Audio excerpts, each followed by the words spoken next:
Good evening, hello and welcome. You're watching the explosive weekend debate here on this Sunday with me, Poonam Burde. There's lots lined up for you on this edition. The big debate about who has the upper hand and the edge in battleground Karnataka. But let's get you started with some breaking news that's coming in.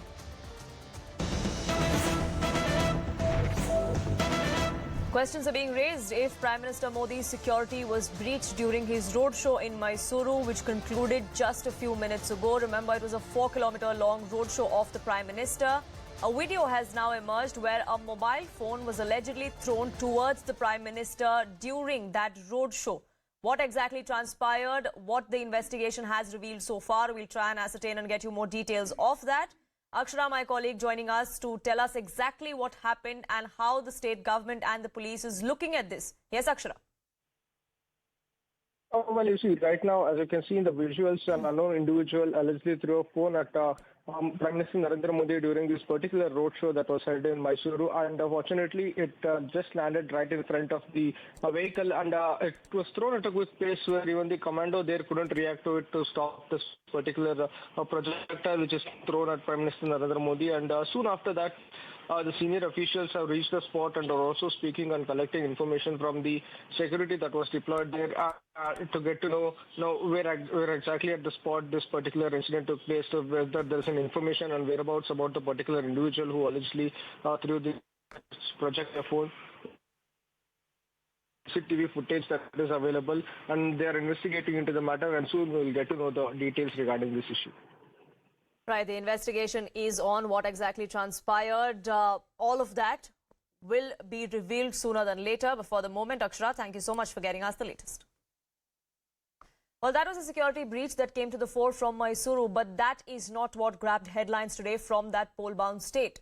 Prime Minister Modi launched a no-holds-barred attack against the Congress party, especially against Mallikarjun Kharge and his poisonous snake jibe.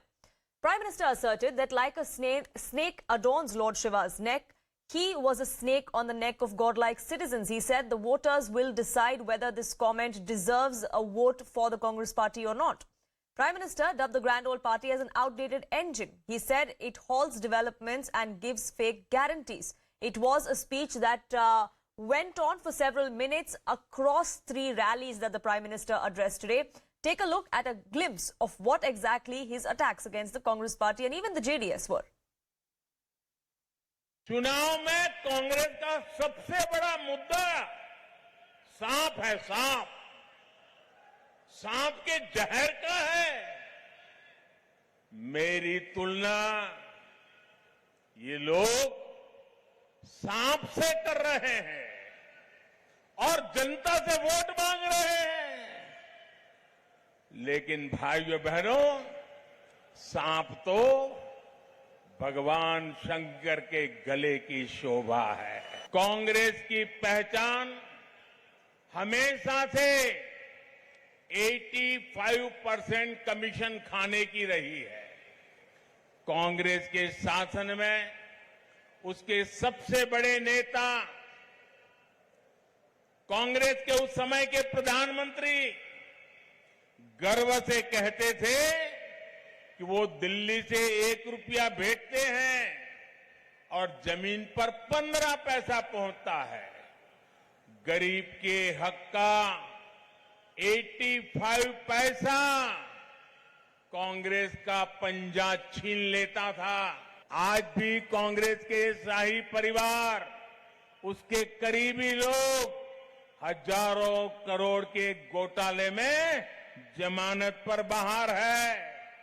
आप सोचिए, जो लोग corruption के आरोप में स्वयं जमानत पर बाहर है, वो आज कर्नाटक में आप करके उपदेश दे रहे हैं। जैसे आपने केंद्र में तेज गति वाला इंजन लगा रखा है, तो कर्नाटका में भी वैसा ही इंजन बने रहना जरूरी है। कांग्रेस का कमजोर और आउटडेटेड इंजन कभी कर्नाटका का विकास नहीं कर सकता। Now, it was right after the Prime Minister's no-holds-barred attack that the Congress latched on to it and came into the battlefield. It was General Secretary of the Congress Party, Priyanka Gandhi, who herself launched an attack on the Prime Minister. She too was campaigning in Karnataka when she compared Prime Minister Modi with the previous Prime Ministers and said that instead of listening to people's problems like a Prime Minister should, this one always cries about his problems. Prime Minister Modi should take some lessons on courage from my brother Rahul Gandhi, is what Priyanka Gandhi said during that rally. The Congress even launched a QR code named Cry PM. Remember, they have been launching these QR code campaigns in the state of Karnataka. It began with the Pay CM campaign against Basavaraj Bommai and the plank of corruption by the Congress party. Now that template has been put forth for the Prime Minister as well. Listen in to what Priyanka Gandhi had to say in the poll-bound state. पिछले 2-3 दिनों से मैं देख रही हूं, मैंने तो बहुत प्रधानमंत्री देखे हैं।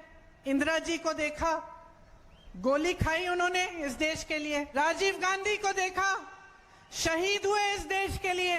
नरसिम्हा राव जी को देखा, मनमोहन सिंह जी को देखा, मेहनत करते हुए दिन रात को इस देश के लिए। लेकिन मैंने पहला ऐसा प्रधानमंत्री देखा है बहनों और भाइयों,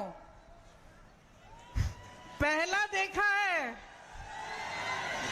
ना, जो आपके सामने आकर रोता है कि मुझे गाली लग रही है, मुझे गाली दे रहे हैं। आपके दुख सुनने के बजाय अपना दुखड़ा आपको सुनाते हैं। Now, the BJP is leaving no stone unturned to win this battle of Karnataka. It would be a historic one for the BJP because the state is known to have alternative parties as their government. So if the BJP actually manages to return to power, it would be a feat in itself. On the other hand, the Congress has made sure to take this battle to the next level. They think that the popularity that Rahul Gandhi and the Bharat Jodo Yatra gathered in Karnataka, that is something that will definitely give them the fillip this election. The Saffron Party has shaped its campaign over abuses thrown at the Prime Minister, while the Congress has levelled corruption allegations against the ruling Basavaraj Bommai government. So who really has the upper hand in the Battle of Karnataka? That's our big debate tonight.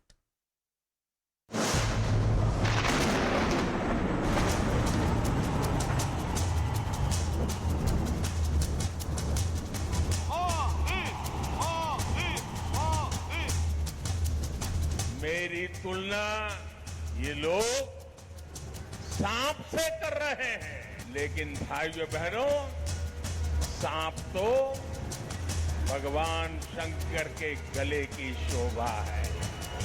और मेरे लिए देश की जनता ईश्वर का रूप है।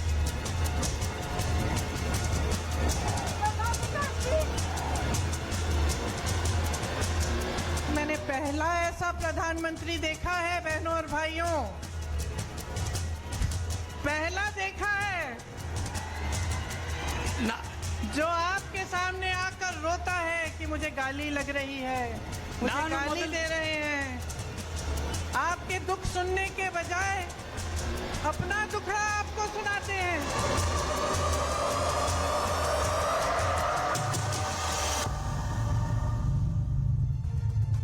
Joining me on this broadcast, spokesperson of the BJP, Tuhin Sinha, Salman Soz, spokesperson of the Congress Party, is with us as well, and senior journalist B.S. Arun. And I'd like to get started by asking Salman Soz. Salman Soz, do you think the Prime Minister has turned the tables on the Congress Party and its campaign today, at least as far as the plank of corruption is concerned? Because the 40% Sarkar campaign that the Congress has been running against the Basavaraj Bommai government, today the Prime Minister came out and said, who are they to lecture us? They've been running an 85% commission government, and that is an admission that came to the fore from one of their own.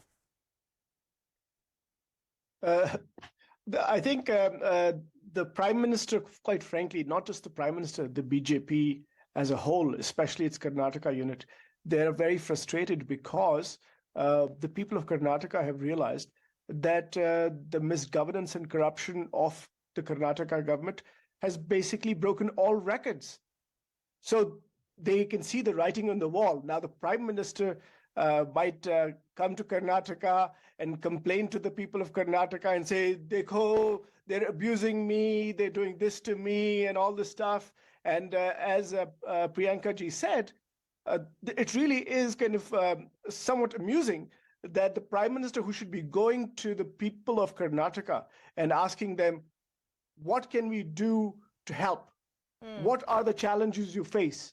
What about the inflation that you face? What about the 40% corruption that people of Karnataka have been complaining about? Instead of asking these questions, the Prime Minister is making this election not about the people of Karnataka, not about the difficulties they face, not about the kind of governance they should have, but he's making it about himself. And it's always about me, Modi, me. That's it. The BJP is about Mr. Modi and that's it.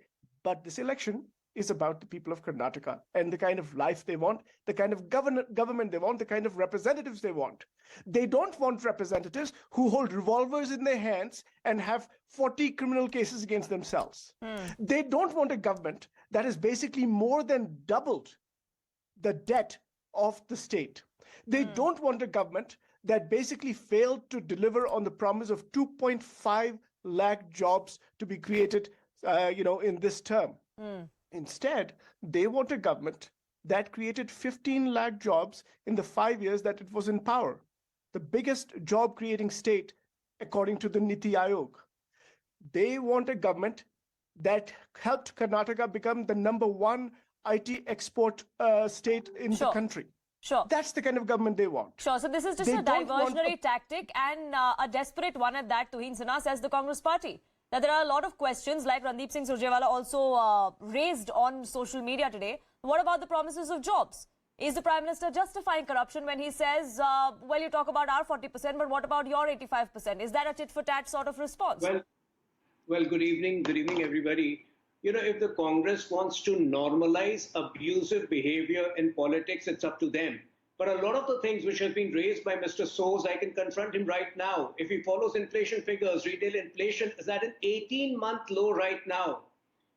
The slew of infrastructure projects across the state, whether it is the Bangalore-Mysore highway, whether it is the Vande Bharat trains, they have all improved the standard of living of the people of Karnataka.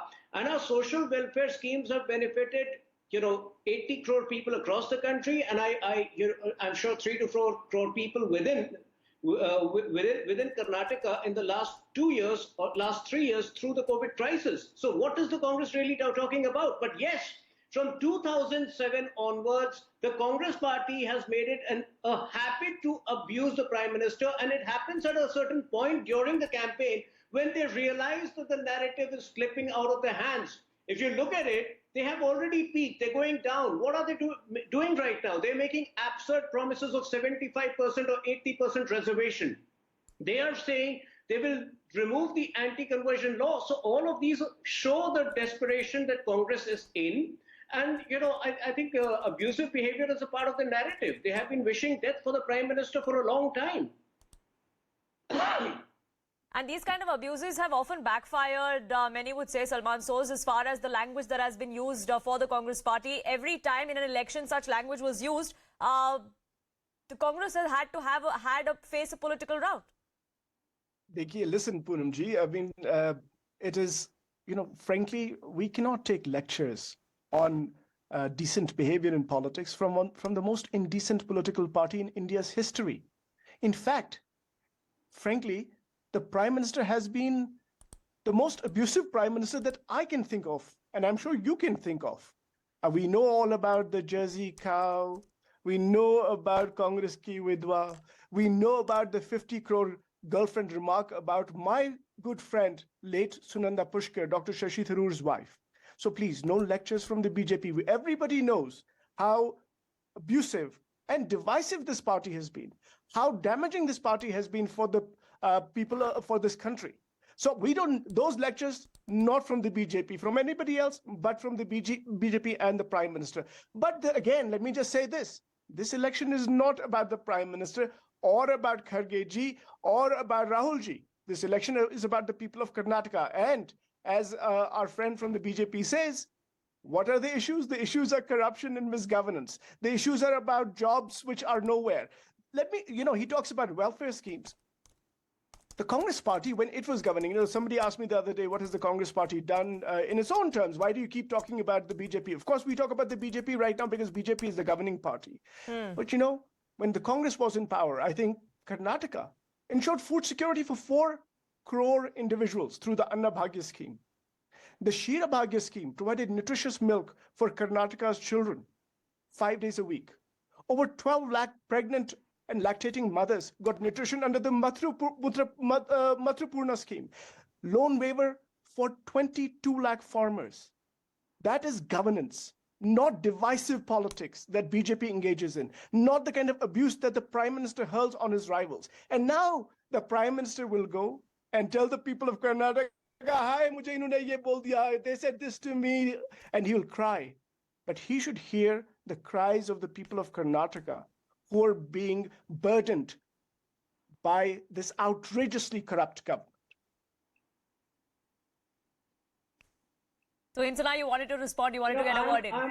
I'm very surprised when the Prime Minister talks in his rallies. He essentially, talks about development projects. His focus is always development. In fact, every time in this year, he has made, half a dozen trips to Karnataka, even before the announcement of elections. They were all to inaugurate development projects.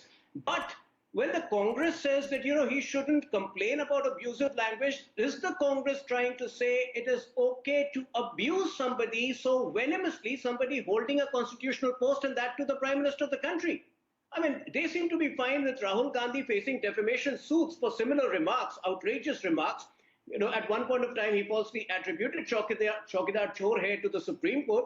But if they are fine with such abusive behavior, obviously Rahul Gandhi will end up facing many more defamation suits. So they are the people who are misleading, Rahul Gandhi probably by making it seem that abusive and venomous behavior is just fine in Indian politics. Salman Soz, I'll come back to you, but I want to get in B.S. Arun as well. He's been patiently waiting, listening to you. And B.S. Arun, are we, missing the woods for the trees? It's over the last 2 to 3 days, all we've heard is this kind of narrative. We are in the last leg of campaigning, so to say. We're 10 days away from voting day. The countdown has begun. Shouldn't we then be talking about issues that matter to the people of Karnataka? Absolutely. It's been very disheartening to see politicians talk like this manner, day in and day out of the last 2 days, 2-3 days. Whether it's Congress or the BJP, people of Karnataka, I'm sure, doesn't like this kind of, utterances by the politicians.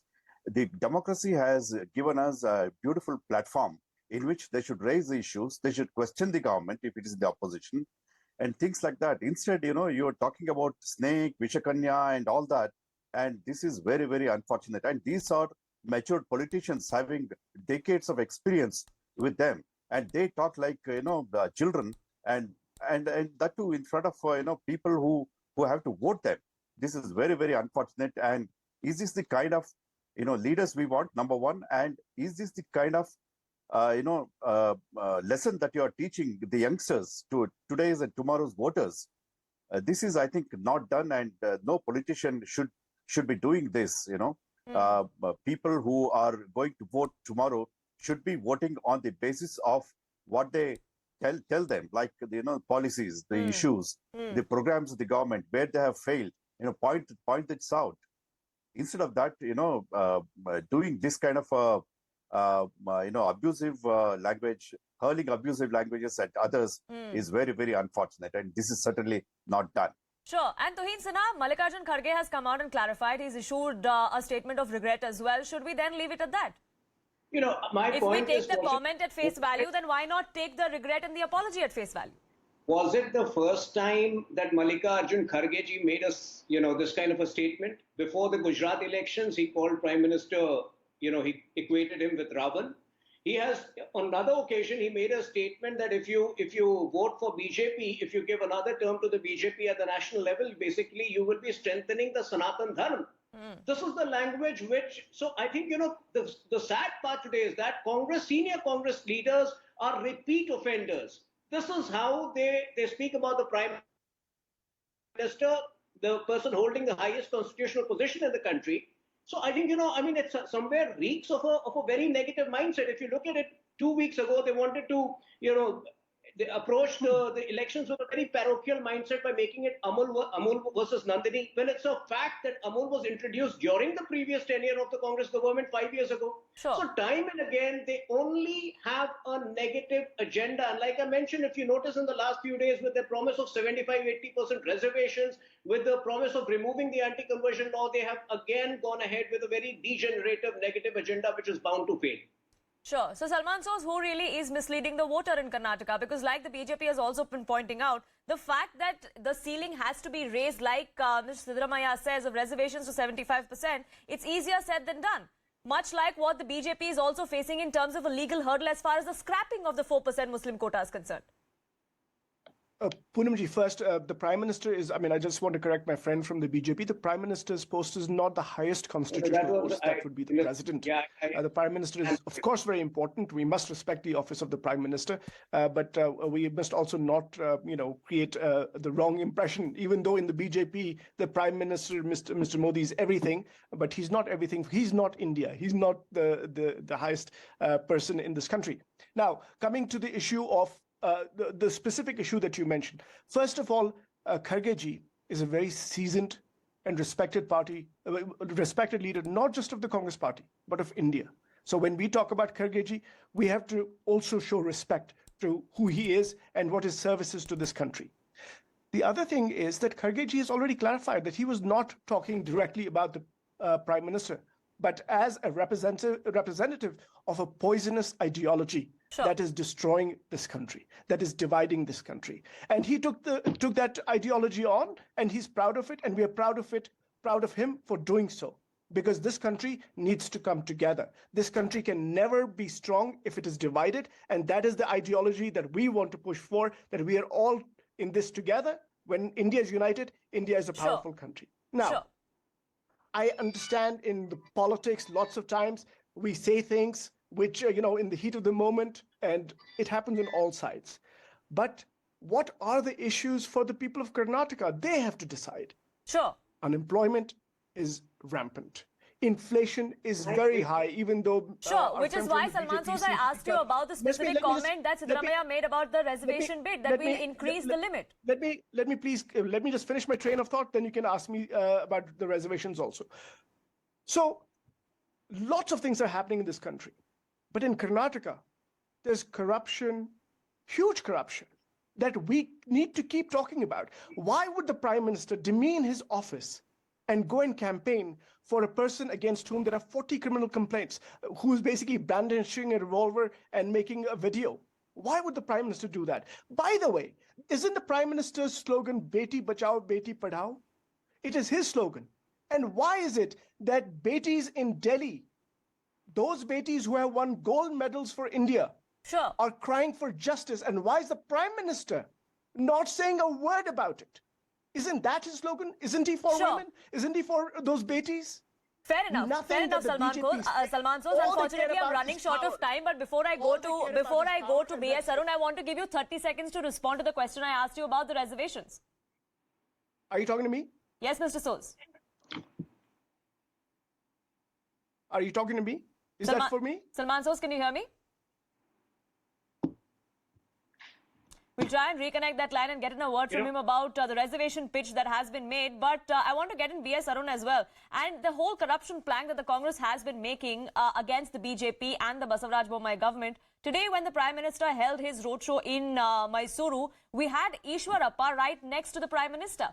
What kind of messaging do you think that sends? Is it the one that the Congress alleges that the BJP just doesn't care? They want to brush aside the allegations of corruption. See, this has been quite unfortunate. The thing is, this 40% commission government bribery charges were made about 2 years ago by these contractors who wrote a letter to the Prime Minister himself. But there has been no action on the part of the government, on the part of the Prime Minister or from the state government. And then we had seen 2 suicides in Karnataka, 2 contractors, I think part-time contractors or subcontractors. They committed suicide, one blamed Ishwarappa direct.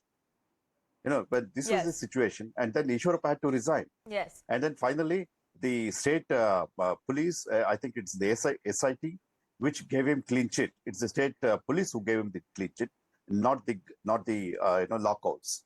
When this is the situation, it's unfortunate that the Prime Minister has Ishurappa next to him campaigning. But then this is politics, and in politics, it's like all is in love, everything is fair. So like this, I think in politics also, it has come to such a stage that everything is fine during the election time.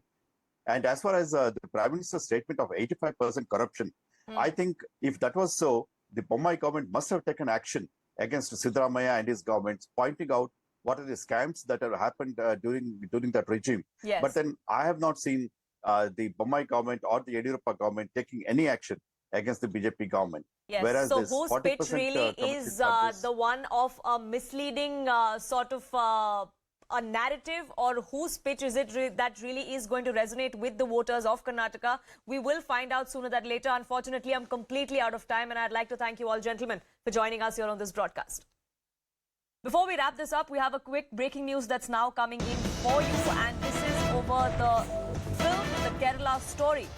After we had Kerala Chief Minister Pinarayi Vijayan come out and call this propaganda, the Congress too has now jumped in. Member of Parliament of the Grand Old Party, Shashi Tharoor, has now taken to Twitter where he says, "It may be your Kerala story, it is not our story." Neetu, my colleague, joining us for more on this. Neetu, the left and the Congress seem to be on the same page as far as this film goes. Right from the beginning of this news of the trailer, and when the trailer was released, the Congress, including the opposition leader, has jumped in on this and has said that this is something which is a Sangh Parivar propaganda to trying to create such a negative narrative about the state. So V.D. Satishan, leaders from all fronts, both the ruling and the opposition in Kerala, have come out against this today. The Chief Minister himself coming out, and we now see Shashi Tharoor's tweet saying that it may be your Kerala story, it is not our Kerala story. Right, the politics over that is only going to escalate as we inch closer to the release of that film. For the moment, Neetu, though, thank you so much for getting us the latest on that. With that, it's a wrap from my side here on this edition of the Explosive Weekend Debate. But today was a historic day as far as Prime Minister's Mann Ki Baat was concerned. It was the 100th episode over 8 years and running. We have a special for you to mark this milestone.